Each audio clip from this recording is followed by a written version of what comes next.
నవ్వుతూ ఉన్నవాడు 4 రకాలుగా మాట్లాడతాడు. అదే బాధతో ఉన్నవాడు భావంతో మాట్లాడతాడు.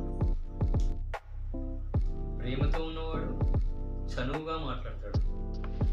అదే కోపంతో ఉన్నవాడు కేకలేసి మాట్లాడతాడు. మంచివాడు మార్పు కోసం మాట్లాడతాడు. అసూయతో ఉన్నవాడు చులకన చేసి మాట్లాడతాడు. జ్ఞానం ఉన్నవాడు మౌనంగా ఆలోచించి మాట్లాడతాడు.